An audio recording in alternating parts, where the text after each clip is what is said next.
Welcome back नाजरीन, आपको नशियात में एक बार फिर से खुशामदीद कहते हैं। अफ्तार में तकरीबन 1 घंटा पड़ा हुआ है। हमने मनकबत की तरफ जाना है, बल्कि ऐसा करते हैं हम मनकबत ले लेते हैं, उसके बाद उस टॉपिक को वहीं से शुरू करेंगे। डॉक्टर वकास साहब बात कर रहे थे, डॉक्टर वकास साहब कंप्लीट करेंगे और फिर इंशाल्लाह उस पर करामत अब्बास हैदी साहब की भी राय लेंगे इस पर। जी हुजूर, हमें जो है ज्वाइन किया इमरान अदरीस साहब ने और बाकायदा सफ़र करके आए हैं। सर बहुत शुक्रिया, पेशावर से सफ़र करके आए हैं sir, thank you so much कि आपने हमारी नशरियात के लिए टाइम निकाला। इमरान भाई ज़रा मनकबत हो जाए।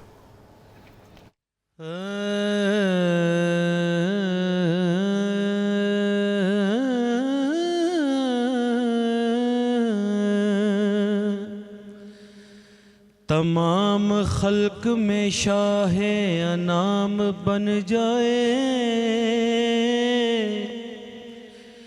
रसूल पाक का कायम मकाम बन जाए।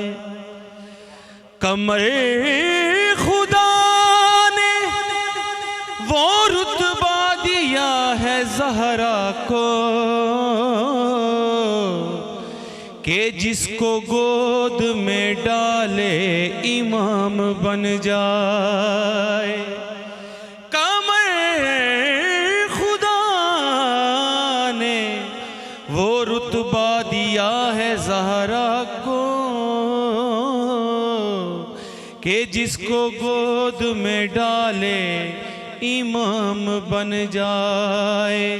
उन्हीं के जिक्र को जिक्र रसूल कहते हैं, उन्हीं के दर को ही बाबे कबूल कहते हैं। जो हर तरह की नजासत से पाक हो लोगो, उसे जुबान वही में बतूल कहते हैं कि तू बड़ी सखी है फातिमा,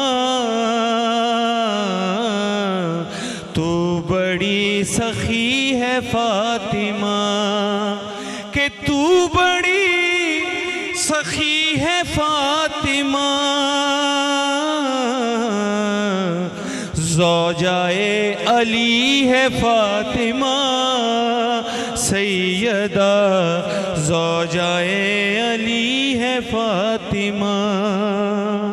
और शेर देखिएगा कि इख्तियार कुल के बावजूद,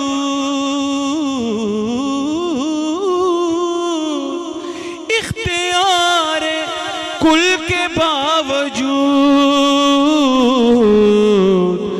चक्की पीसती है फातिमा सैयदा, चक्की पीसती है फातिमा। और लाड में खदीजा कहती थी, लाड में खदीजा कहती थी कि रब की लाडली है फातिमा सैयदा, रब की लाडली है फातिमा। और बड़ा खास शेर देखेगा कि आए हैं जनाब सईदा की तहारत, आए हैं हसन बवक्त ज़ोहर, आए हैं हसन बवक्त ज़ोहर, असर पड़ रही है फातिमा सैयदा, असर पड़ रही है फातिमा। और रोटी तेरे हाथ की पकी, रोटी तेरे हाथ की पकी, अर्श तक गई है फातिमा सैयदा, अर्श तक गई है फातिमा, कि ज़ौजाए अली है फातिमा सैयदा, तू बड़ी सखी है फातिमा। वाह वाह वाह माशाल्लाह जी, बहुत खूबसूरत, बहुत ही खूबसूरत। आवाज़ बहुत खूबसूरत थी और जो अल्फाज थे वो उससे भी ज़्यादा खूबसूरत थे, कलाम बहुत खूबसूरत था। तो डॉक्टर साहब आप अपनी वो गुफ्तगू जो है कंप्लीट करें, क्योंकि करामत अब्बास साहब भी उस पर बात करना चाह रहे जी। तो बस मेरा जो मौक़िफ़ था वो यही था कि जो मैंने पेश किया कि अहले बैत से मुराद जो है वो हुज़ूर अकरम सल्लल्लाहु अलैहि वसल्लम की अज़वाज मुतहरात। अब देखिए ना, हदीस के अंदर अल्फाज आते हैं आले मोहम्मद का, तो आले मोहम्मद में आका अलैहिस्सलाम के बारे में बताया गया कि उनके घर में, आले मोहम्मद के घर में 2-2 माह तक चूल्हा नहीं जलता था। ठीक है, तो वो अज़वाज मुतहरात की बात हो रही थी। ठीक है, तो वहाँ पे देखा जाएगा कि किस कॉन्टेक्स्ट में क्या बात हो रही है। लेकिन हुज़ूर अकरम सल्लल्लाहु अलैहि वसल्लम के क़राबतदार से मुराद जो है वो आले मोहम्मद से मुराद, आप देख लीजिए कि हुज़ूर अकरम सल्लल्लाहु अलैहि वसल्लम की अज़वाज मुतहरात नंबर 1, उसके बाद आका अलैहिस्सलाम की साहबजादियाँ उसमें शामिल हैं, फिर हज़रत अली रज़ी अल्लाह ताला अन्हु उनकी सारी औलाद उसमें शामिल है, हज़रत जाफ़र रज़ी अल्लाह ताला उनकी औलाद, हज़रत अकील, और उसके बाद फिर आप देखें हज़रत अब्बास बिन अब्दुल मुत्तलिब जो मुसलमान हो गए, उनकी औलाद जो है, ये भी सब जो आप कहेंगे तो ये सब क़राबतदारी में शामिल हो जाएंगे। इसलिए हुज़ूर अकरम सल्लल्लाहु अलैहि वसल्लम ने फरमाया कि हर कुल्लु नकीयुन व तकीयुन फ़हुव आली, हर मुत्तकी और नेक शख्स मेरे जो है वो आल के अंदर शामिल है। और अगर आप कुरान का मुताला करें तो उसमें आता है गद्दाबी आली फ़िरौन, हमने आले फ़िरौन को डुबो दिया। अब वहाँ आले फ़िरौन से मरा, क्योंकि फ़िरौन की तो औलाद ही नहीं थी, आपको पता है, लेकिन उसके जो फॉलोअर्स थे, जो उसके मानने वाले थे, उससे मुराद वो आल ली जा रही जो उनको फॉलो करते हैं। तो अगर आप इस कॉन्टेक्स्ट में लेंगे, अगर आप ब्रॉडर स्पेक्ट्रम में लेंगे, तो हुज़ूर अकरम सल्लल्लाहु अलैहि वसल्लम के ऊपर जो ईमान रखता है, जो आका अलैहिस्सलाम को मानता है, जो मुत्तकी शख्स है, हुज़ूर अकरम सल्लल्लाहु अलैहि वसल्लम को अपनी आल में शामिल फरमाते हैं। लेकिन जब आप इसको रिड्यूस करते जाएंगे, तो जिस तरह हमने बात की है कि हुज़ूर के अज़वाज मुतहरात और हुज़ूर अकरम सल्लल्लाहु अलैहि वसल्लम की साहबजादी सैयदा फ़ातिमा ज़हरा, और तीसरे नंबर पर आप देखिए ना कि अगर आप सिर्फ इस पंचतन को ही आले बैत माने, देखिए आप सैयदा खदीजतुल कुबरा रज़ी अल्लाह तआला क्या मकाम है, क्या बात, आप सैयदा फ़ातिमा ज़हरा की वालिदा हैं, तो वो भी पंचतन में तो वो भी शामिल नहीं है। हज़रत ज़ैनब का जिक्र करते हैं, कितना हमारे यानी दोनों स्कूल ऑफ थॉट कितना उनको मानते हैं, शाम में आपका खिताब करना, वो भी इस तरह अहले बैत में शामिल नहीं होंगे, वो भी पंचतन में शामिल है। और हज़रत इमाम हसनैन करीम की छोटी बहन है। तो कहने का मकसद ये है कि जो अल्लाह ताला ने दिया वो उस मकाम से, लेकिन वो दूसरे जो है ना वो इस तरह नहीं कि उसकी नफी की जाए, वो भी इसमें शामिल। जैसे आपने कहा वो आला मकाम में आ जाता है और बाकी सब उसमें इस तरह से शामिल हो जाते हैं। करामत अब्बास साहब, आप काफी देर से बात करना चाह रहे थे। मैंने डॉक्टर साहब की गुफ्तगू को बड़ी तहम्मुल मिजाजी और सुनना चाहिए। जी जी, उसूल गुफ्तगू है कि अपने दोस्त के फाजिल के नुकात सुने और फिर गुफ्तगू करें। सबसे अहम बात आज के टॉपिक की, मैं डॉक्टर साहब की भी नज़र करना चाहता हूँ साहब की, अगर हमें स्टेटस पता चले ना, सबसे पहले तो ये है कि स्टेटस पता होना चाहिए, बिल्कुल, कि अहले बैत का स्टेटस क्या है। पहली बात तो मैं ये कहूँगा कि सिर्फ ये कह देना कि ये पंजतन अहले बैत हैं, मैं ये बात कर ही नहीं रहा। जितने आइम्मा तहरीन हैं, उसके बाद सरकार मौला सज्जाद हैं, फिर मौला हुसैन की औलाद है जनाब, ये सारा जो आइम्मा तहरीन है ये सब अहले बैत रसूल हैं। अगर कोई स्कॉलर ये कहता है कि ये सिर्फ 5 अहले बैत रसूल हैं, तो वो नहीं है। एक बात। दूसरी मैं वजाहत कर लूँ, जनाब आदम अलैहिस्सलाम अल्लाह के नबी हैं, हमारा सबका यकीन है, ठीक है, पहले इंसानियत के बाप है। क्या वो दरूद में शामिल हैं? कैसे? नहीं, मेरी बात नहीं, आदम दरूद में शामिल नहीं। हाँ, जनाब आदम अलैहिस्सलाम दरूद में शामिल, इब्राहीम और उनकी जनाब नूह दरूद में शामिल, खैर लंबी बात हो जाएगी। जनाब इब्राहीम अलैहिस्सलाम, औलाद इब्राहीम अलैहिस्सलाम, रसूल अल्लाह और औलाद रसूल अल्लाह सल्लल्लाहु अलैहि वसल्लम।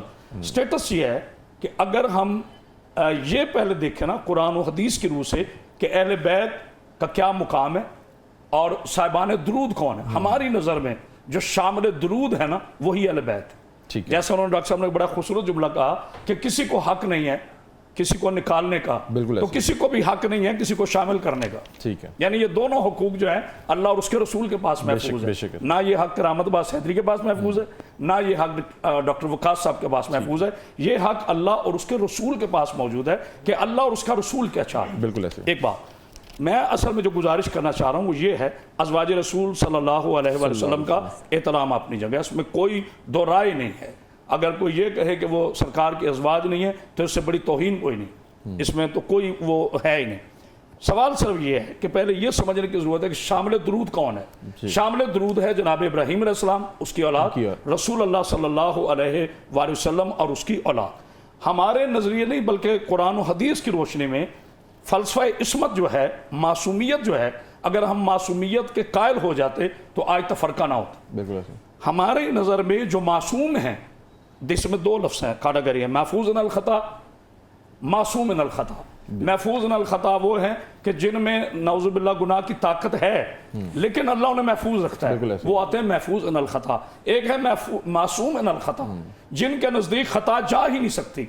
जैसे कि मैंने आयत तहीर पढ़ी कि अल्लाह ने खुद जमानत दी, कलमा हसर है, इन्नमा जो है ये अरबी में कलमा हसर है और उसकी जमानत खुद अल्लाह ने दी। हबीब, हमने आपके अहले बैत को ऐसे पाक रखा है जैसे पाक रखने का हक है।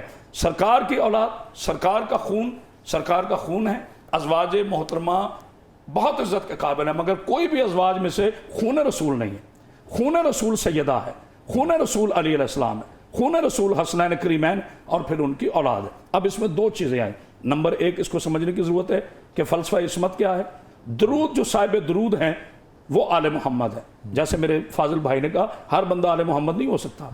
सवाल ही पैदा नहीं होता कि हर बंदा उठ के आले मोहम्मद हो जाए ना। सूरह बकरा में जनाब इब्राहीम की दुआ मौजूद है, ए अल्लाह, क्या ये इमामत मेरी ज़ुरियत में भी जाएगी? वज़िब तला इब्राहीम रब्बुहु बिकलिमाति फतमन्हुन्ना काला इन्नी जालुका लिन्नास इमामा। ए मेरे अल्लाह, क्या मेरी ज़ुरियत में भी जाएगी? कहा हाँ, मगर जो जालिम होगा उसके लिए नहीं। तो ये बात तय है कि इस्मत जो है, इमामत जो है वो जालिम के लिए नहीं। जालिम में क्या है, शिर्क भी जुल्म में आता है, झूठ वगैरह वगैरह, ये लंबी बहस। अच्छा, एक चीज़ मैं सिर्फ पूछना चाह रहा हूँ, जैसे आपने खून रसूल की बात की, तो जैसे उन्होंने हज़रत ज़ैनब के हवाले से बात की। जी मैं उधर आ रहा हूँ। बिल्कुल शामिल दरूद है वो, बिल्कुल शामिल दरूद है और बिल्कुल अहले बैत रसूल है। जनाब ज़ैनब सलामुल्लाह अलैहा, रसूल अल्लाह सल्लल्लाहु, 5 तो बढ़ गए ना। नहीं, मैंने पहले आपसे अर्ज किया कि इससे हरगिज़ गुफ्तगू से मुराद नहीं है कि जो ये चादर में है सिर्फ वो अहले बैत, नथिंग, बस ना ना ना ना, ये बिल्कुल नहीं है। ऐसा तो फिर जनाब आलिया बीबी कैसे अहले बैत में आएगी, जनाब सज्जाद कैसे अहले बैत में आएगी?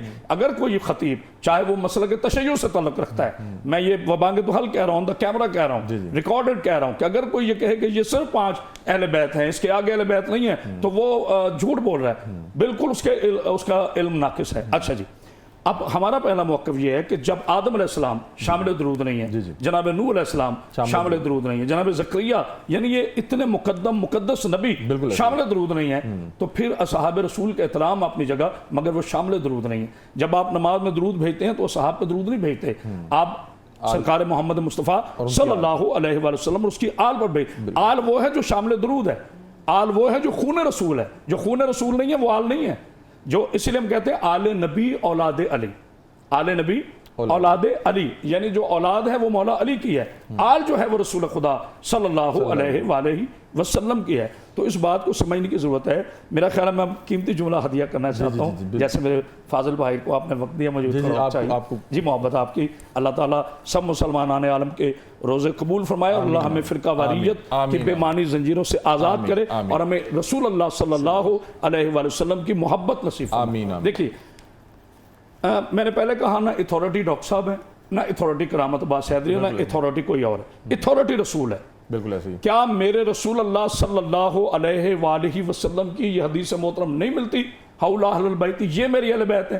तो जब नबी ने कह दिया ये मेरी अहले बैत है, तो अब ये गुंजाइश नहीं है किसी के पास कहने की कि यहाँ अहले बैत से मुराद सिर्फ अज़वाज है, आले मोहम्मद नहीं है। नहीं भाई, रसूल ने फरमा दिया तो ये फैसला रसूल का है। बीबी उम्मे सलमा को जैसे मैंने कहा कि खैर पर है, मगर ये नहीं कहा कि आप चादर में शामिल हैं। तो ये समझने की बात है, फ़लसफ़ा इस्मत समझें। जैसे रसूलुल्लाह सल्लल्लाहु अलैहि वसल्लम मासूम मिनल ख़ता है, वैसे ही जनाब सैयदा मासूम मिनल ख़ता है, वैसे ही जनाब अली अलैहिस्सलाम मासूम मिनल ख़ता है, वैसे ही आपकी औलाद ताहिरा इमामत जो है ये मासूम मिनल ख़ता है। और यही रसूलुल्लाह सल्लल्लाहु अलैहि वसल्लम की हुर्मत के, आपकी विरासत के, आपके खून के, आपके हसब के, आपके नसब के वारिस हैं। मैं खूबसूरत जुमला आपकी पाकीज़ा समातों के लिए हदिया करना चाहता हूँ। क्या किसी में जुर्रत है जो मेरे रसूल के खून पे आवाज़ उठाए? है किसी में जुर्रत? ला हौल वला कुव्वत इल्ला बिल्लाह हिल अलीउल अज़ीम। तो जब रसूल का खून मासूम है तो फिर बीबी बतूल कौन है? बीबी बतूल खून रसूल है, तो फिर रसूल अल्लाह की बेटी मासूमा कैसे नहीं है?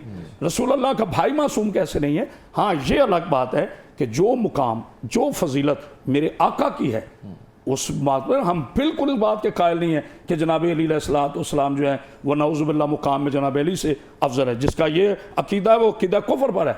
बाद अस खुदा बुजुर्ग तू ही, किस्सा मुख्तसार। अगर मेरे अल्लाह के बाद किसी ज़ात का सबसे बड़ा मुकाम है तो वो ज़ात रसूलुल्लाह सल्लल्लाहु अलैहि वसल्लम है। अब रसूल जिसको जो मुकाम देना चाहे उसमें मैं मशवरा नहीं दे सकता, आप मशावरत नहीं कर सकते। वकास भाई, उम्मत में से किसी को हक ही नहीं है कि वो मशवरा करे, ये तो अल्लाह का हुक्म है। अल्लाह फरमा रहा है वन नजमी इज़ा हवा मा ज़ल्ला साहिबुकुम वमा गवा वमा यंतिकु अनिल हवा इन हुवा इल्ला वह्यु युहा, सूरह वल नज्म में, कि ये मेरा हबीब तो मेरे वही के बगैर अपने होंठ ही नहीं खोलता। अब जनाब रसूल खुदा जिसको जो मुकाम देंगे रिश्तेदार समझ के नहीं देंगे ना सर, अल्लाह के हुक्म से देंगे। अगर जनाब सजदा के लिए खड़े होते हैं तो अल्लाह के हुक्म से होते हैं, किसी और बीवी के लिए नहीं खड़े होते तो ये अल्लाह का हुक्म नहीं है। अगर जनाब अलैहिस्सलाम को गदीर के मैदान में बाजू उठा के कहते हैं मन कुन तो मौला हूँ फहाज आ रही हूँ मौला, तो अपनी मर्जी से नहीं कहते, चचेरा समझ के नहीं कहते, ये हुक्म खुदा है। लिहाजा इस बात को समझने की ज़रूरत है। इन इश्यूज़ पर आलम इस्लाम को ये ना चाहिए कि अपने एक दूसरे की गर्दनें मारे, एक दूसरे को कुफ्र के फतवे दें। बैठकर मोहब्बत से इन मसाइल को हल किया जाता है। पहले स्टेटस समझने की ज़रूरत है कि अहले बैत का स्टेटस क्या है, रसूल अल्लाह सल्लल्लाहु अलैहि वसल्लम की औलाद का मुकाम क्या है। जब हमें मुकाम और स्टेटस, क्या आपकी जगह कोई चलता फिरता सड़क का बंदा एंकर बिठा सकते हैं? नहीं बिठा सकते। इसके लिए नॉलेज है, जर्नलिस्ट होना चाहिए, आपने पढ़ा है, आपने जर्नलिज्म को पढ़ा है तो यहाँ बैठे हैं ना। इसी तरह जनाब रसूल खुदा सल्लल्लाहु अलैहि वसल्लम की जो आले अतहार है वो सीरत में, वो सूरत में, जैसे वो अभी इमरान भाई ने बड़ा खूबसूरत शेर पढ़ा कि वो सीरत में रसूलुल्लाह सल्लल्लाहु अलैहि वसल्लम, उसके बावजूद अहले बैत में से कोई भी नहीं कहता कि हम रसूल जैसे हैं, बल्कि रसूल अल्लाह सल्लल्लाहु अलैहि वसल्लम ये फरमाते हैं कि तुम मुझसे हो मैं तुमसे हूँ। यानी कितनी हदीस है, डॉक्टर साहब भी इस पर गवाह, सियासत मौजूद है, सही बुखारी में हदीस है, या अली आप मुझसे हैं, आप मैं तुमसे हूँ। लेकिन जनाब अली नहीं फरमाते कि या रसूलल्लाह मैं आप जैसा हूँ, वो यही कहते हैं कि मैं मोहम्मद का अब्द हूँ सल्लल्लाहु अलैहि वसल्लम का। तो सर पहले स्टेटस को समझने की बात है। पहले हमें ये देखना पड़ेगा, जब दरूद में शामिल दीगर अंबिया नहीं हैं जो मासूम हैं, तो फिर असहाब रसूल हमारे लिए सर का ताज है, हमारे लिए इज्जत का ताज है, मगर जिसका जो स्टेटस है उसे वहीं रखें। अच्छा, अल्लाह के बाद कोई अल्लाह नहीं है, वो अला कुल्ल शैइन कदीर है। नबी के बाद कोई खातिमुन नबी नहीं है, अगर कोई नबी के बाद नबूवत का दावा करे वो झूठा है, फासिक है, फाजिर है। इसी तरह आपके आले तहार का जो मुकाम है वो अपनी जगह है, असहाब रसूल का जो मुकाम है वो अपनी जगह है। हम ये कहना चाह रहे हैं, हम कोई नहीं ये हैसियत रखते किसी को निकालने की या किसी को दाखिल करने की बात। मैं आपसे सिर्फ ये बात पूछना चाह रहा हूँ अपने इल्म के लिए कि जो दुरूद में शामिल हैं वो ये जो पंजतन पाक हैं ये हैं या खून रसूल? सर खून रसूल देखिए, 12 इमाम जिसे हम कहते हैं ना, मिसाल जनाब अली अलैहिस्सलाम, फिर जनाब हसन, फिर जनाब इमाम हुसैन, फिर इमाम ज़ैनुल आबिदीन, फिर जनाब मोहम्मद बाकिर, फिर जाफर सादिक, फिर सरकार मूसा काजिम, फिर अली रज़ा अलैहिस्सलाम, फिर सरकार तकी, फिर सरकार नकी, फिर हसन अस्करी, फिर जनाब इमाम महदी। डॉक्टर साहब इस बात के तहत लोग इतने भोले भाले हैं, वो समझते हैं ये कुछ शियों के बुजुर्ग हैं। और भाई ये शियों के बुजुर्ग नहीं हैं, माफ़ी के साथ, ये आले रसूल हैं, औलाद रसूलुल्लाह सल्लल्लाहु अलैहि वसल्लम है। अच्छा, मैं डॉक्टर साहब आपसे भी इस पे जो है ना आपकी राय लेना चाह रहा हूँ कि मतलब कि जैसे राय बड़ी लंबी होगी। अच्छा, आपकी राय इंशाल्लाह इस मुकम्मल लेते हैं। अच्छा, फिर ऐसे करते हैं कि इसका जवाब आपसे ब्रेक के बाद आपसे इसका जवाब ले लेते हैं कि जैसे कि करामत अब्बास हैजी साहब ने बताया कि जो दुरूद में शामिल हैं वो खून रसूल हैं, जिनका खून का रिश्ता है आप सल्लल्लाहु अलैहि वसल्लम के साथ। अज़वाज मुतहरा जो थी उनके साथ खून का रिश्ता नहीं था। तो इस पर आपको हम इंशाल्लाह पूरा वक्त देते हैं, आपसे भी इस पूरे फलसफे को समझने की कोशिश करते हैं। मेरा ख्याल है यहाँ पे एक मनकबत जो है वो ऐड कर लेते हैं। इमरान भाई अपनी खूबसूरत आवाज़ में एक बार फिर से जो है ना हमें एक मनकबत सुनाएं। बड़ा मज़ा आया था पहले जब आपने पढ़ा, तो दोबारा जो है मनकबत जो है सुनते हैं इमरान भाई से।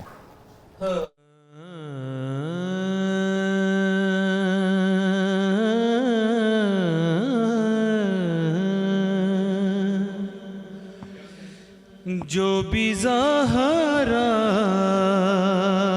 के वसीले से दुआ करता है, जो भी ज़हरा के वसीले से दुआ कर मेरा मालिक उसे हर चीज अता करता है। मेरा मालिक उसे हर चीज अता करता है। मेरा मालिक। और शेर देखिएगा, अल्लाह अकबर। जब भी हसनैन के नाना पे मैं पढ़ता हूँ दरूद,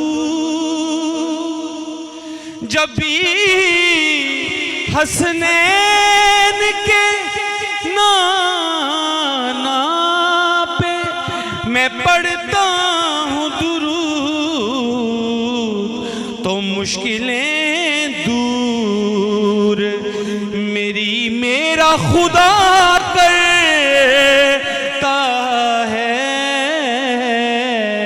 मुश्किलें दूर मेरी मेरा खुदा करता है। जो भी ज़ारा के बाब खुल जाते हैं फौरन ही, कबूलियत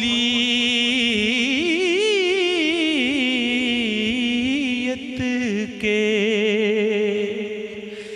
बाब खुल जाते हैं फौरन ही, कबूलियत के।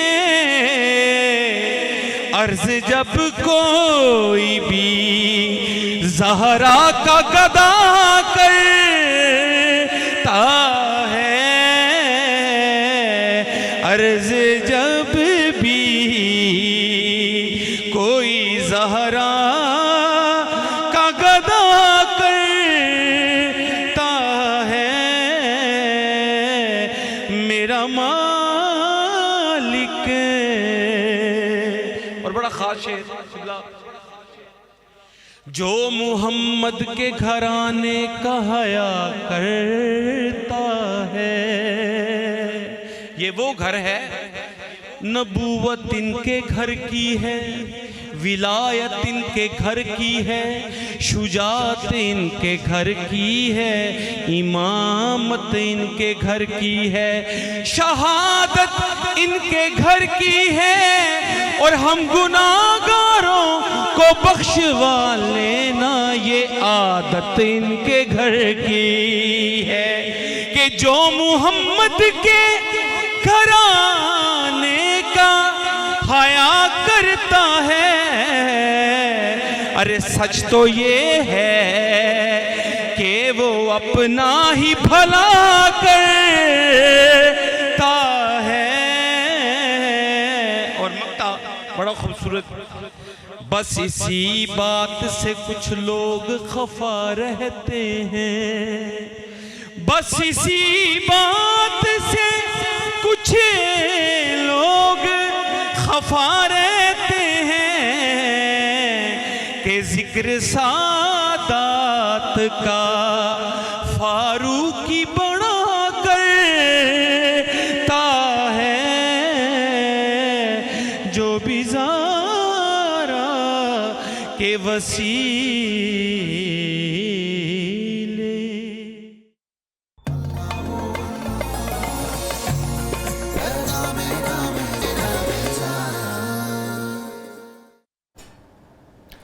वेलकम बैक नाज़रीन। रमज़ान की इस खुसूसी लाइव नशरियात में आपको एक बार फिर से खुशामदीद कहते हैं। और तकरीबन अफ्तारी भी करीब ही है और अलामा साहब को निकलना भी है अफ्तारी से पहले। हमने तो इनको बड़ी दावत दी कि हमें हमारे साथ अफ्तारी करें, लेकिन अलामा साहब की कुछ मसरूफियत है।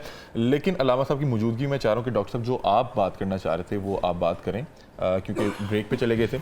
अलामा साहब ने दरूद के हवाले से बात की थी। जो सबसे बड़ी बात जो उन्होंने की, उसमें इम्पोर्टेंट बात तो एक समझ में आ गई और वो नाज़रीन की नज़र हो गई कि अहले बैत से मुराद सिर्फ ये पांच तरह पाक नहीं है, नंबर 1, ठीक है, यानी इससे ज़्यादा हो गए, ठीक है, ये कंफर्म होगी बात। ये एक चीज़ तो ये कन्फ्यूजन दूर होगी लोगों की।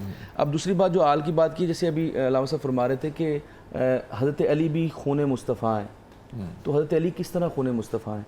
अगर जिस तरह हज़रत अली खून मुस्तफ़ा है, इस तरह हज़रत जाफ़र भी हैं, ठीक है, तो वो भी फिर शामिल हो गए, ठीक है। दामाद जो है वो खून नहीं होता, दामाद खून नहीं होता। जहाँ तक बात है आका अलैहिस्सलाम के फरमान की, हुजूर ने फरमा दिए ये अहले बैत हैं, हम हमारी सर आंखों पे हमारे अहले बैत हैं, हमने माना, वो एक अलग बात। लेकिन अगर आप उसको टेक्निकली कहेंगे ना, इस तरह खून मुस्तफ़ा हज़रत अली नहीं है, ठीक है, लेकिन वो अहले बैत में शामिल है, ठीक है। अच्छा, इसको उलमा ने इस तरह भी बयान किया है कि जी जी जी जी देखिए, जनाब अली अलैहिस्सलाम का दामादी का रिश्ता बाद में, पहले रिश्ता क्या है रसूलुल्लाह से? भाई है, भाई है, भाई खून नहीं होता, बताए ना मुझे सर, भाई खून नहीं, मैं वही नहीं, एक आपने ये कहा जनाब अबू तालिब अलैहिस्सलाम, हज़रत अब्बास भी इसी तरह शामिल है। सर सुन तो लेना, मैंने भी बात पूरी नहीं की। जनाब अबू तालिब अलैहिस्सलाम और जनाब अब्दुल्लाह अलैहिस्सलाम, ये सगे भाई हैं जी, बाकी मसले दूसरे हैं, लेकिन ये सगे भाई हैं। चचेरा जो होता है आपका, जो ददयाल में है आपका जो चचाजाद भाई है, वो आपका भाई कहलाता है। एक सगा भाई है, एक चचाजाद है, कज़न तो खून तो हो गया ना जी, कज़न मैरिज आपके वो तो आपके ददयाल के। मैंने ये कहा कि जिस तरह औलाद के एतबार से हम खून डिफाइन कर रहे हैं, नहीं वो तो और वो तो उसी की बात है, इजाफी वो तो देखे ना, तो जनाब उस तरह अहले सुन्नत व जमात जो है वो हज़रत अली के अलावा हज़रत जाफ़र को भी अहले बैत मानते हैं, ठीक है, और उनके यानी हज़रत अबू तालिब के जो जी अच्छी बात है, इसमें कोई दो राय नहीं है। अब्बास रज़ियल्लाहु तआला भी शामिल है, ठीक है, ये खैर मकदम है, जनाब हमजा की बड़ी शान है, जनाब जाफर तैयार की। ये वो सारे लोग जो हैं, ये सारे वो लोग जो हैं वो अहले बैत में शामिल हैं और ये दुरूद पाक में शामिल होते हैं, ठीक है। अच्छा, अब ये बात तो कंफर्म होगी। अच्छा, नहीं, ये आपने अहले बैत में शामिल कर दिया। उन्होंने कहा था कि आल की बात भी है कि देखिए ना, अब कह रहे थे कि सर मैं सिर्फ मैं अल्लाह साहब कमा सल्लैत अला इब्राहीम व अला आले इब्राहीम इन्नका हमीदुम मजीद। अब जनाब हमजा, जनाब जाफिर, जनाब अबू तालिब, जनाब अब्दुल्ला, जनाब कसाई, जनाब लवी, जनाब गालिब, जनाब फाहर, जनाब अब्दुल मुत्तलिब, ये सब औलाद इब्राहीम में आ गए। अब जब ये औलाद इब्राहीम में आ गए तो ये शामिल दरूद है। अब हम ये नहीं ये कह सकते कि साहिबान दरूद सिर्फ रसूल और उसकी औलाद है ना, चूंकि जनाब इब्राहीम पर है, कमा सल्लैत अल्लाह ने मिसाल दी है जैसे इब्राहीम और उसकी औलाद पर था, ठीक है। तो ये ठीक, बस मैं जो कन्फ्यूजन दूर करना चाह रहा था ना, वो जो आपको समझ लीजिए, हमारा मौक़िफ़ ये है अहले सुन्नत का कि जिनको अहले बैत कहा जा रहा है या उनको आल कहा जा रहा है, किसी को निगलेक्ट ना करें। मिसाल तो अभी उन्होंने 12 इमामों की बात की, तो भी हज़रत इस्माइल का क्या कसूर है जी? हज़रत इमाम ज़ैद का क्या कसूर है? यानी जो एक फ़िरका हमारा स्कूल ऑफ थॉट ज़ैदिया कहलाता है, एक इस्माइलिया कहलाता है, वो भी तो खून मुस्तफ़ा ही हैं, वो भी तो आले मुस्तफ़ा ही हैं। तो हमने कैटेगराइज नहीं करना कि भाई हमने छोटे को इमामत देनी है कि बड़े को देनी है। भाई हमारे यहाँ मौक़िफ़ ये है, मैं आपको एक शेर से बता देता हूँ कि तेरी नस्ल पाक में है बच्चा बच्चा नूर का, तू है नूर तेरा सब घराना नूर का। तो मेरा पॉइंट ये है कि किसी को निकाले मत, ठीक है। हुजूर अकरम सल्लल्लाहु अलैहि वसल्लम ने जिनको एजाज़ात बख्शे हैं हम उनको अफजल मानते हैं, भाई ये समझ लीजिए, लेकिन दूसरों की नेगेशन नहीं करते। मेरा बस यही मौक़िफ़ है, ठीक है। मैं एक और भी सवाल जो है शामिल करना चाह रहा हूँ, और ये सवाल जो है मैं चाह रहा हूँ कि दोनों उलमा कराम की मौजूदगी में किया जाए, ताकि मैं अल्लामा करामत अब्बास हैदी साहब का भी उसमें मौक़िफ़ चाह रहा था और डॉक्टर साहब आपका भी चाह रहा था। हम ऐसा करते हैं कि आपसे सवाल ले लेते हैं, आपके बाद करामत अब्बास हैदी साहब के पास जाएंगे, ताकि फिर हम ब्रेक पे जाएंगे। 5 मिनट ज़हन में रखिए। 5 मिनट आपको इंशाअल्लाह दूंगा। जो मसला फ़िदिक है, बाग़ फ़िदिक, उसके हवाले से थोड़ा सा बताइएगा। और मैं चाह रहा हूँ कि इसको यानी कि बहुत लंबा नहीं, लेकिन हम क्योंकि सईदा की बात हो रही है, तो मैं चाह रहा हूँ कि इस हवाले से बहुत सी कंट्रोवर्शियल थिंग्स जो है वो सामने आती हैं। तो पूरा प्रोग्राम रखेंगे। मैं सिर्फ इसमें इतना ही अर्ज करना चाहूँगा कि अहले सुन्नत की जितने भी सियासता की भी बात की जाती है, तो सैयदना अबू बकर सिद्दीक़ रज़ियल्लाहु ताला अन्हु से रिवायात बहुत कम हैं उमूमी तौर पे, लेकिन आपकी रिवायात में जो सबसे ज़्यादा कसरत से चीज़ मिलती है ना, वो आले बैत की शान के अंदर आपने रिवायात की हैं। जैसे आपने फरमाया, खुदा की कसम मैं अपने अहले बैत के ऊपर जो है वो सरकार दो आलम वसल्लम के अहले बैत को फजीलत देता हूँ, उनको मर्तबा देता हूँ। एक दफ़ा आका से हज़रत अबू बकर सिद्दीक़ से रिवायत है कि हज़रत अली रज़ियल्लाहु ताला अन्हु ने हसनैन करीमैन में से किसी एक को अपने कंधे पे सवार किया हुआ था, तो हज़रत अबू बकर सिद्दीक़ ने फरमाया, खुदा की कसम अली ये तुम्हारी शबी नहीं है, ये शबी मोहम्मद है। तो आप इससे अंदाज़ा लगा लें, वो बाग़ फदल का मामला बहुत लंबा है, बहुत उसको हमने यानी आपको यानी उलमा के ऊपर आपको बहुत सारे डिस्कशन, वैसे भी जितना टाइम नहीं होता, लेकिन मैं इतनी बात कर रहा हूँ कि इनके दरमियान को इस तरह का एक फिकी मामला था जिसके ऊपर तनाज़ा बना और उसको हल कर दिया गया, इसमें दूसरी राय नहीं है, यानी इसके अंदर कोई दुश्मनी वाली और मुखालफत वाली और एक दूसरे के साथ जंगो जदल वाला मामला नहीं। चलें इंशाल्लाह आप तो हमारे साथ मौजूद हैं, हम इस पे अगर मजीद बात करेंगे तो डॉक्टर साहब का तो होंगे तो इनसे बात लेंगे। अल्लामा साहब आप इस पे थोड़ा सा डॉक्टर वकास साहब ने बड़े माशाल्लाह से रासल और खूबसूरत गुफ्तगू की और खूबसूरत शख्सियत के मालिक हैं और तहम्मुल मिजाज इंसान। मैं गुजारिश करूँ, उन्होंने एक बात की, वो बड़ी अहम बात है जनाब ज़ैद के बारे में, जनाब इस्माइल औलाद इस्माइल के बारे में। तो मैं डॉक्टर साहब इसमें थोड़ी सी अपने मुअज़्ज़ज़ सुनने वालों की कन्फ्यूजन दूर, ये नहीं कि आपको इल्म नहीं, मैं आम लोगों की बात। पहली बात तो ये है कि हमारे ये हक में शामिल नहीं कि हम इमामत दें। अगर कोई शिया कहता है जी मैं इसको इमाम मानता हूँ, इसको नहीं मानता, तो वो जहालत कर रहा है। अगर नाउज़ुबिल्लाह कोई अहले सुन्नत कहता है जी मैं इसको इमाम मानता हूँ, इसको नहीं मानता, तो वो जहालत कर रहा है ना। मनसब इमामत अल्लाह की तरफ से है, अल्लाह जिसे अता करे, उसमें यह नहीं देखा जाएगा कौन किसका क्या रिश्तेदार है। देखिए, दीन रिश्तेदारी की बुनियाद पर नहीं है, दीन आपके पर्सनल करैक्टर पर डिपेंड करता है, एक बात। दूसरी बात, मैं सिर्फ एक बड़ी मोहब्बत भरी बात कह दूंगा और माशाल्लाह से सारी चीज़ समझ आ जाएगी। जैसे डॉक्टर साहब ने जो है वो साहब कराम रिज़वानुल्लाह अजमईन की शान में बात की, तो मैं इंशाल्लाह फिर कभी आप इस पर टॉपिक रखें, हम इस पर अच्छे तरीके से बात करेंगे। मेरी सिर्फ गुजारिश ये है कि इसी मुल्क पाकिस्तान में माज़त के साथ, नहायत माज़त के साथ, अगर जनाब सैयदा सलामुल्लाह अलैहा को मासूमा मान लिया जाता तो उनके लिए लफ्ज़ ख़ता इस्तेमाल ना किया जाता। खून रसूल के लिए लफ्ज़ ख़ता इस्तेमाल करना कहाँ का इल्म है? हम कहते हैं कि तौहीन सहाबा जो करे उसको आप फांसी पे लगा दो, तौहीन रसूल जो करे उसको फांसी पे लगा दो।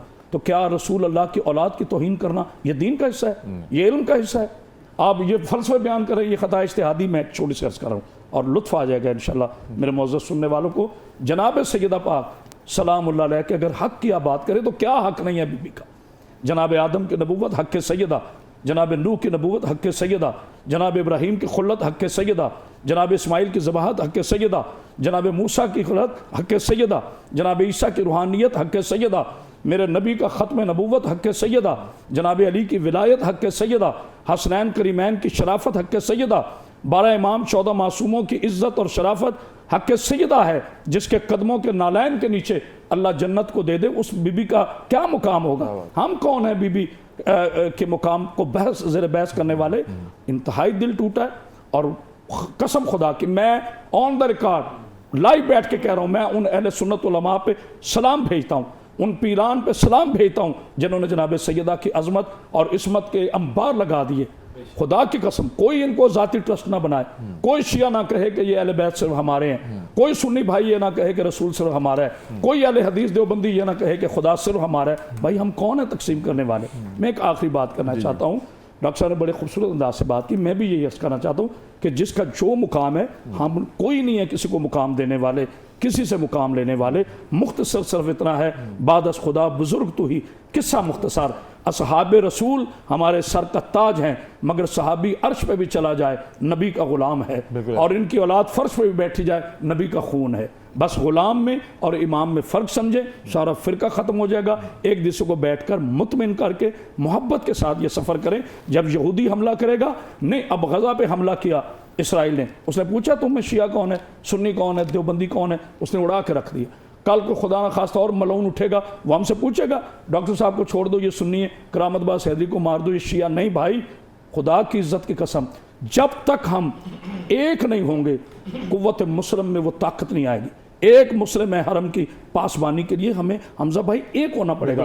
पाकिस्तान को बचाना है तो सिंधी बलोची इस तीनों से निकल कर हमें पाकिस्तानी बनना पड़ेगा। इस्लाम का झंडा लहराना है तो हमें अल्लाह और उसके रसूल और उसकी हुर्मत के लिए एक होना पड़ेगा। ये खून के दरिया बंद करें, ये फतवाबाजी की दुकानें बंद करें, सीरत बतूल पे बात करें।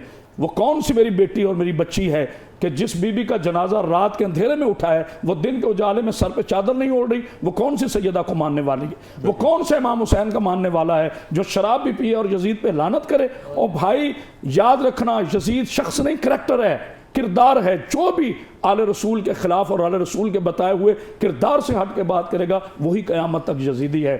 और खुदा की इज्जत की कसम, ताज उलट जाते हैं, तख्त लौट जाते हैं, अस्करी लश्कर ख़त्म हो जाते हैं, लेकिन मेरा रसूल कल भी जिंदा था, उसकी औलाद आज ही भी। शुक्रिया किरामत अब्बास साजिद साहब ने बड़ी खूबसूरत बात की और दरख्वास्त की है कि किसी का दिल ना दुखाएं और हर शख्स के जो नज़रियात हैं उसका एहतराम करें। यहाँ पे आपको बताते चलें कि यासिर ब्रोस की जानिब से लाहौर ब्रोस की जानिब से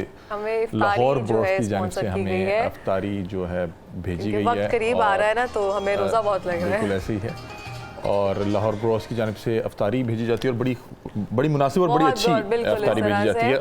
उसके अलावा यहाँ पे हमने एक किचन सेगमेंट जो है उसका आगाज़ किया। कोथम जो है वो ये किचन सेगमेंट लेकर आया है, तो आइए मुलाहिज़ा करते हैं, वो देखते हैं।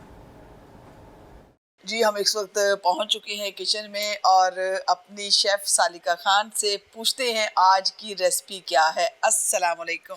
वालेकुम अस्सलाम। आपको बहुत बहुत रमज़ान मुबारक हो। आपको भी बहुत बहुत मुबारक हो और जितने भी लोग देख रहे हैं उन सबको भी बहुत बहुत रमज़ान मुबारक हो। जी बिल्कुल, अल्हम्दुलिल्लाह। और शेफ़ सालिका खान बताइएगा आज हम क्या बनाने जा रही हैं, क्योंकि लोग बड़ी शिद्दत से इंतज़ार करते हैं कि रमज़ान आए और शेफ़ सालिका खान प्यारी प्यारी मज़ेदार सी रेसिपी बनाना हमें दिखाएं और सिखाएं ताकि वो भी अपने अफ्तार डिनर को मज़ेदार बना सकें। आज हम क्या बनाने जा रहे हैं? अच्छा, आज हम ना बहुत लाइट सा बनाएंगे। जो भी हम बना रहे हैं चिकन चीज़ को ऐसे दिया और बहुत लाइट होता है, मतलब उसके अंदर जो चपाती भी यूज़ होती है, अगर हम उसको अपने वर्डिंग में कहें तो चपाती जो उसके अंदर यूज़ होती है वो भी बहुत लाइट है और अंदर जितना भी मटेरियल जा रहा है वो भी बहुत ज़्यादा लाइट है। चलो ये तो अच्छा हो गया, क्योंकि रमज़ान में आपको पता है कि आप जब एकदम से खाना खाते हैं सारा दिन की फास्टिंग के बाद, तो थोड़ा लाइट चीज़ें होंगी तो आपकी तबीयत भी जो है वो खुशगवार रहेगी और मैदा भी आपसे राज़ी होगा, जिसको एकदम से आप फिल आउट करने की कोशिश ना करें, क्योंकि रमज़ान में थोड़ी सी एहतियात तो ज़रूरी है। तो बिस्मिल्लाह करें फिर आज हम बिल्कुल शुरू करते हैं। ठीक हो गया। सबसे पहले क्या इस्तेमाल करेंगे? सबसे पहले तो हम यहाँ पर शम्मा कुकिंग ऑयल यूज़ कर रहे हैं, जो कि हम हमेशा अपनी रेसिपीज़ में कुकिंग वगैरह के लिए इस्तेमाल करते हैं। हम वो डालेंगे सबसे पहले हमारे पैन में। ठीक हो गया। और माशाल्लाह से हम शुरू से ही अपनी तमाम रेसिपीज़ के अंदर जो है वो शम्मा कुकिंग ऑयल इस्तेमाल करते हैं, क्योंकि बहुत ज़्यादा डिमांड है, बहुत पसंद किया जाता है और बहुत लाइट खाना तैयार होता है जनाब इससे। आज भी जो हम लोगों ने अपनी कीमे की क्वांटिटी थोड़ा सा कम किया है और इसके अलावा हम ज़्यादा वेजिटेबल्स तो यूज़ नहीं कर रहे हैं। हम प्याज और यहाँ पर कैप्सिकम यूज़ कर रहे हैं। आप चाहें तो डिफरेंट वेजिटेबल्स जो हैं और भी ज़्यादा ऐड कर सकते हैं जितना आपका दिल करे। ठीक है, तो ठीक है। हमारा गर्म हो गया है, हम इसमें लहसुन डालेंगे जो हमने फाइनली चॉप किया हुआ है। ठीक है। और लहसुन की मिकदार कितनी होनी चाहिए शेफ़ सालिका? 7 to 8 क्लोव्स जो होते हैं लहसुन के, हम वो जो है इसको फाइनली चॉप करके इस्तेमाल कर सकते हैं। ठीक है। अच्छा, बहुत से ना लोग सबसे पहले प्याज डालते हैं और बड़ी वो एक लड़ाई सी है कि पहले प्याज जाता है या पहले ये लहसुन या अदरक का पेस्ट जाता है। तो मुझे लगता है कि अगर आप लहसुन या अदरक का पेस्ट पहले डालते हो तो उसकी जो खुशबू है वो फिर प्याज में भी रच बस जाती है। ठीक हो गया। इसका हम थोड़ा सा गोल्डन ब्राउन होने का वेट करेंगे। हमने ज़्यादा नहीं करना क्योंकि अभी हमने इसमें प्याज डाल के भी उसको भी जो है गोल्डन ब्राउन करना है। ठीक हो गया, ज़बरदस्त। और कितने प्याज इस्तेमाल कर रहे हैं हम आज की रेसिपी में? हमारे यहाँ पर 2 दरमियाने साइज़ के प्याज जो हैं वो इस्तेमाल कर रहे हैं हम आज। अगर आप चाहें तो उसको कम भी कर सकते हैं। आप एक प्याज ले लें, आपकी चॉइस पे है, आपको कितना पसंद है। वो कीमे पे भी डिपेंड करता है। अगर आप 500 ग्राम ले रहे हो या 1 kg ले रहे हो कीमा, लेकिन अगर आपको अच्छा लगता है प्याज मेरी तरह तो फिर आप ज़्यादा भी डाल सकते हैं। ठीक है जी। हम प्याज की बात कर रहे हैं तो इसमें ना आप ये ना समझिएगा कि हम कोई यहाँ पे अराई वाइब्स की बात कर रहे हैं। और मैं ज़ाती तौर पे मुझे अराई बरादरी बहुत पसंद है। उसकी बड़ी वजह ये है कि ये बहुत मेहनती कौम है और ज़राअत से वाबस्तगी की जो बड़ी वजह है वो यही है कि अराई बरादरी जो है उसने बहुत ज़्यादा तरक्की और कामयाबी जो हासिल की है वो मेहनत से हासिल की है। तो प्याज को ऐसे ही जो है वो उनके साथ जोड़ा जाता है, जबकि ये बड़ी अच्छी बात है, मैं समझती हूँ। अच्छा शेफ़ सालिका, मुझे बताइएगा कि हम कितनी देर तक इसको लाइट ब्राउन रखेंगे या ज़्यादा ब्राउन करेंगे? हम बिल्कुल लाइट ब्राउन रखेंगे इसको, क्योंकि हम वो देसी फूड की तरफ तो जा नहीं रहे हैं कि हम इसको पूरा ब्राउन करें अच्छी तरीके से। तो हम इसको बिल्कुल लाइट ब्राउन या फिर ट्रांसलूसेंट जब हो जाएगा ना प्याज, जब लगता है आपको कि ट्रांसपेरेंट सा हो गया प्याज, ठीक है, या तो वहाँ रोक दें इसको या फिर आप थोड़ा सा हल्का ब्राउन कर लें। ठीक है। अच्छा शेफ़ सालिका, आप इसमें कैप्सिकम यूज़ कर रही हो और आपने ये भी कहा कि इसमें लोग अपनी पसंद की वेजिटेबल भी इस्तेमाल कर सकते हैं, क्योंकि मैंने देखा है कि समटाइम जब इवन पिज़्ज़ा भी ऑर्डर करते हैं बच्चे तो उसके अंदर से वो उसके ऊपर से कैप्सिकम उतार रहे होते हैं। तो इसका मतलब है शायद कुछ बच्चे या कुछ लोग पसंद नहीं करते। तो अगर हम इसमें ऑल्टरनेट पे जाएँ तो इसके अलावा कौन सी वेजिटेबल इस्तेमाल कर सकते हैं? क्या हम उसमें कैरेट का इस्तेमाल कर सकते हैं या जैसे मटर है या इस तरह से कुछ और सब्जियाँ हैं? अल्लाह ताला ने हमें जो है बहुत सारी सब्जियों वाली नेमत से जो है हमें नवाजा हुआ है, तो हम कोई से भी आप कॉर्न कर लें, कुछ बच्चों को पसंद होती हैं कॉर्न, कुछ बड़ों को पसंद होते हैं कॉर्न वगैरह, आप वो इस्तेमाल कर सकते हैं। इसके अंदर आप कैरेट बिल्कुल इस्तेमाल कर सकते हैं, और इसके अलावा आप इवन इसमें अंडा भी डाल सकते हैं, मतलब जो आपका दिल करता है आप वो ऐड कर सकते हैं। बिल्कुल हेल्दी चीज़ है जनाब, बिल्कुल ऐसा ही है। गुड। हमारा प्याज यहाँ पर ट्रांसलूसेंट या ट्रांसपेरेंट हो चुका है, तो अब हम इसमें अपना जो है बिग बर्ड का प्रेस्ड कीमा ऐड करेंगे। आप देखें कि मैंने क्वांटिटी काफ़ी कम रखी है। ठीक है, ज़बरदस्त। अच्छा, अब यहाँ पर आप देखें कि अगर आप इसमें सब्जियाँ जैसे गाजर है ना, जो थोड़ी सख्त हैं, जो जल्दी नरम नहीं होती हैं, वो वाली सब्जियाँ अगर आप यूज़ कर रहे हैं ना, तो वो आपने फिर कीमे से पहले डालनी है। ठीक। अब यहाँ पर हमारे पास शिमला मिर्च है, वो जल्दी जो है पानी छोड़ देती है और वो गल जाती है, इसलिए हम उसको बाद में ऐड करेंगे ताकि वो बिल्कुल ही ना ज़्यादा पक ना जाए। इसके अंदर हमारे मसाला जात डालेंगे।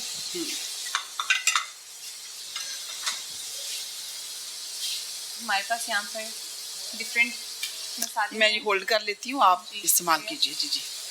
इसमें हम पहले नमक डालेंगे। ठीक हो गया।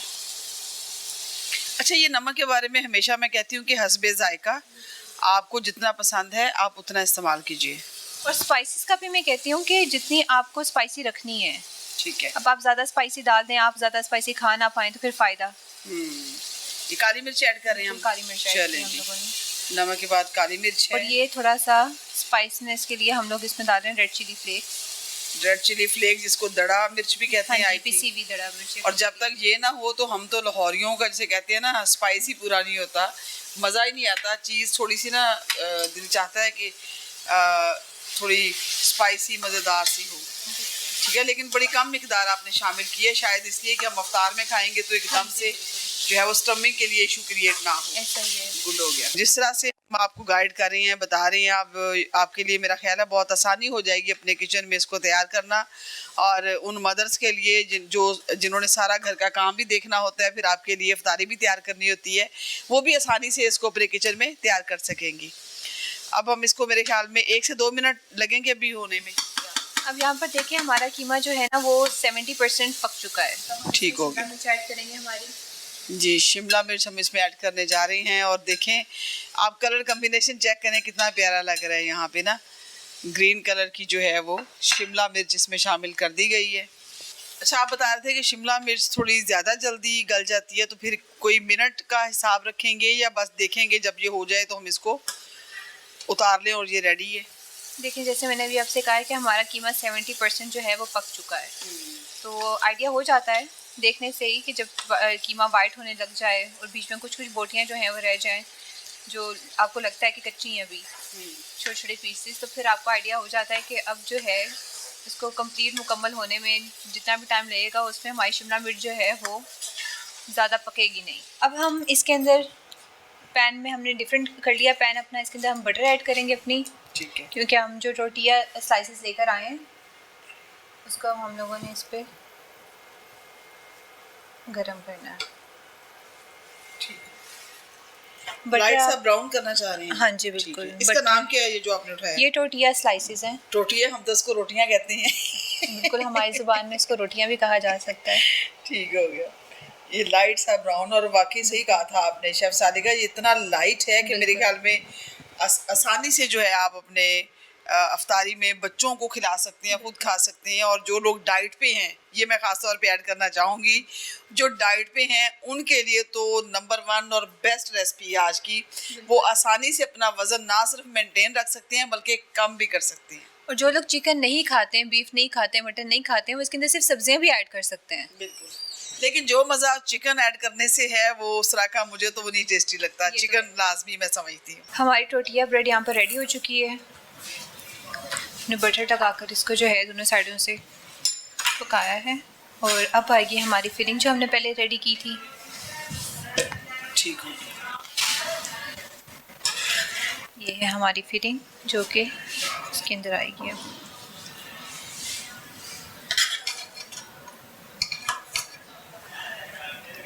भजन फिर कट ले लें। अब हमारी फिलिंग रेडी हो चुकी है, हमने फिलिंग कर ली है, इसके ऊपर हमने चीज़ भी लगा दी है, हमने स्लाइसेस यूज़ किए हैं यहाँ पर चीज़ के। आप चाहें तो चेडर या मोज़रेला की जो श्रेडेड चीज़ होती है वो भी यूज़ कर सकते हैं। और चीज़ मुझे लगता है बच्चों को बहुत ज़्यादा पसंद भी है, बिल्कुल बड़े शौक से ऐसे ही खाते है। हैं। तो टेस्टी बनाने के लिए ये ज़बरदस्त चीज़ है इसकी। और चीज़ इसकी बाइंडिंग में भी काम करता है ठीक, कि ये साइडों से जो है हमारा जो टोर्टिया स्लाइसेस हैं ये आपस में जुड़ जाएं। ठीक है। इसमें हमने 4 स्लाइसेस कर दिए हैं, हम इसको गार्निश करेंगे। जी हमारी चिकन चीज़ क्वेसेडिया तैयार हो चुकी है और मैंने इसकी प्लेटिंग भी कर दी है और गार्निशिंग भी कर दी है, जैसा कि आप देख सकते हैं।